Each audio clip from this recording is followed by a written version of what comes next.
There are 3 verses here in Psalm 20 that I would like to highlight that were very important for me while I was studying this chapter. The first one is verse 3.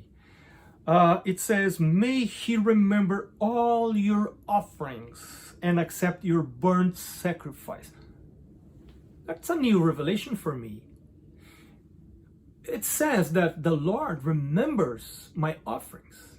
So my offerings are far more than a donation. They are not a donation. That's something that affects my relationship with my God. They are not helping the church. They are not helping poor people. Their destination may be that, but that's far more in stake. It has to do with my relationship with God. And it says, that verse says, that David is saying here that the Lord may remember my offerings. And if you go to the book of Acts, I have here chapter 10, verse 4, for instance. It says that the Lord remembered Cornelius' alms, which means the Lord is looking what I am doing with my money, which belongs to Him, of course, but how I am dealing with what belongs to Him. So this is very important.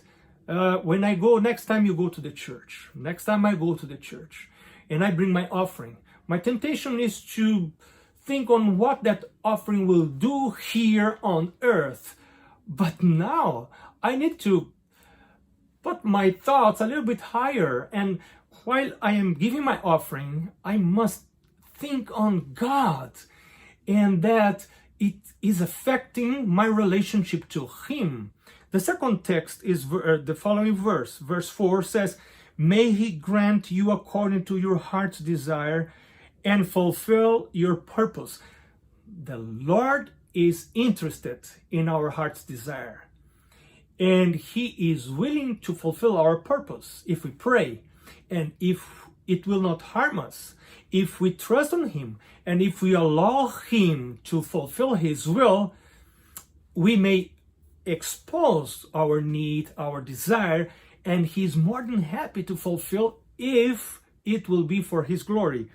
And then final of verse 5, He says, "May the Lord fulfill all your petitions." But then the last verse is verse 7, maybe is the most famous of this chapter, which says, "Some trust in chariots and some in horses, but we will remember the name of the Lord our God."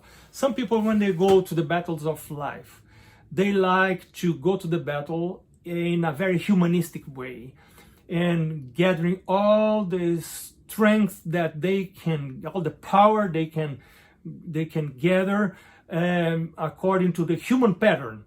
Humans will fight with horses and chariots, but remember that the Israelite kings were forbidden to amass too much horses because they were supposed to trust in the Lord and to walk with Him and to be pure in hands and in thoughts, so that the Lord may help them.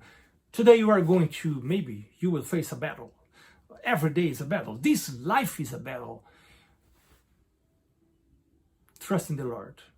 Walk with Him. Ask Him to purify, to cleanse you. And that's the only way you can be a blessing. Walk with the Lord today.